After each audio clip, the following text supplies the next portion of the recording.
It's a Saturday morning cartoon storybook, and this is the Jetsons' Millionaire Astro. At the Spacely Space Sprockets factory, faithful dog Astro could no longer wait for his beloved master, George Jetson. He showed his teeth and growled his way past the guard. "Rinks." "Thanks," said Astro. "Shee," muttered the guard. "Whatever happened to toy poodles?" Astro spotted his master getting into his jet-powered bubble car. "Astro!" George exclaimed. "What are you doing here?" "Roo," Astro barked, licking his master. Back home, Jane, Judy, and Elroy Jetson looked everywhere for their missing dog. "Poor Astro," said Elroy. "Do you think he's lost?"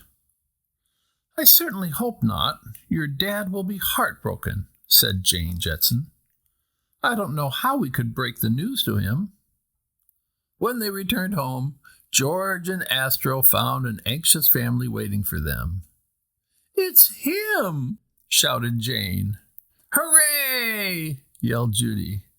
"Boy, did we miss you!" exclaimed Elroy. George was overcome. "Aw, it's only me." But his family threw their arms around Astro. "You've been a naughty boy making us worry like this," exclaimed Jane. "Raw, rory," cried Astro. "What am I?" George protested. "Chopped liver?" Just then the doorbell chimed. Now what? George wondered. A stout little man stood in the doorway. "Mr. Jetson," he said, "my name is Withers, and I represent the fabulously wealthy J.P. Gotrockets. Do you have a dog?" George threw a glance at Astro. "What do you think this is, my mother-in-law?" "Is your dog 5'9", weighs 115 pounds, and answers to the name of Tralfaz?" asked Withers. "Tralfaz?" George and Astro said together. "Wuck!" exclaimed Astro. "I've come to take Tralfaz home to a split-level doghouse, heated doggy pools, 7-course meals, and his own fur-lined fire hydrant. He will live in the lap of luxury," said Withers. "You don't want that life of luxury, Jazz, do you, Astro?" asked Judy. Astro cocked his head and thought, he barked. "Yippee!" shouted Elroy. "Astro stays!" "Buzz off, Withers," said George. "Astro and I may have our differences, but if he leaves, it's over my dead body." "It may take a court order for that, but I'll get it," Withers threatened. "I shall return." And he left. "Do you really think that disgusting Astro will fool Withers?" Jane asked, as George stuck an old jacket and hat on Astro. "Sure. Meet Uncle Charlie." At the sound of the doorbell, Withers returned. Elroy stashed Astro, Tralfaz, in the closet. "Operation Hide Astro," he yelled. "It's me, Withers," he screamed. "I've got court orders to repossess Tralfaz." Storming straight for the closet, Withers screamed, "The last place anyone would hide a dog is in the closet." He opened the door, and there was Astro in his Uncle Charlie disguise. "Whoa," Astro said. "You'll have to excuse our Uncle Charlie. He's a little on the eccentric side," George exclaimed. "With a face like that, I'd hide too," said Withers, walking away. "What a dog face." No longer fooled, Withers pulled out a juicy red steak. "Yoo-hoo, Uncle Charlie," yelled Withers. "Look." Poor Astro couldn't help himself.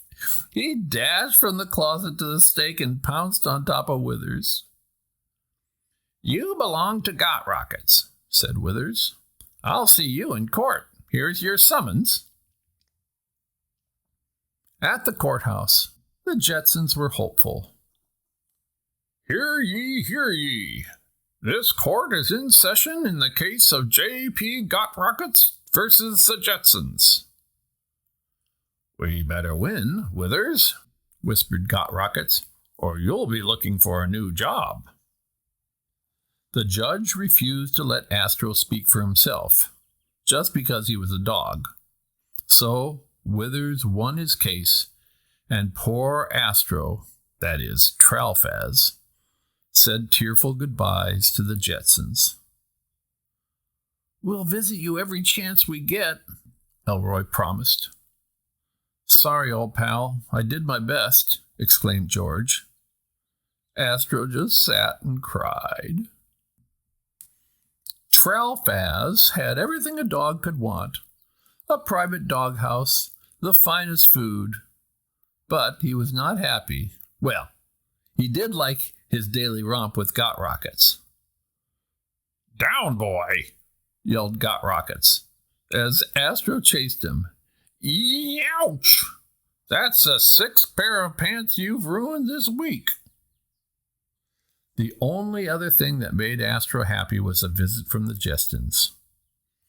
"Why, whiff-oo," barked Astro, licking George's face. Got Rockets looked on from his balcony. "Just look at them, Withers," he said. "I think I've been wrong to take that nice dog from those sweet people. Besides," he said, rubbing the hole in his pants, "returning the dog might be good for my personal image." "Mr. Jetson," Withers informed him, "Mr. Got Rockets is giving you the dog as a gift." "Thanks, Got Rockets," said George. "Come on, boy, you're going home." "Rippee!" barked Astro. Yippee! Yelled Withers. And all the way home the Jetsons sang, "For he's a jolly good fellow, for he's a jolly good fellow." Except for Astro, who barked,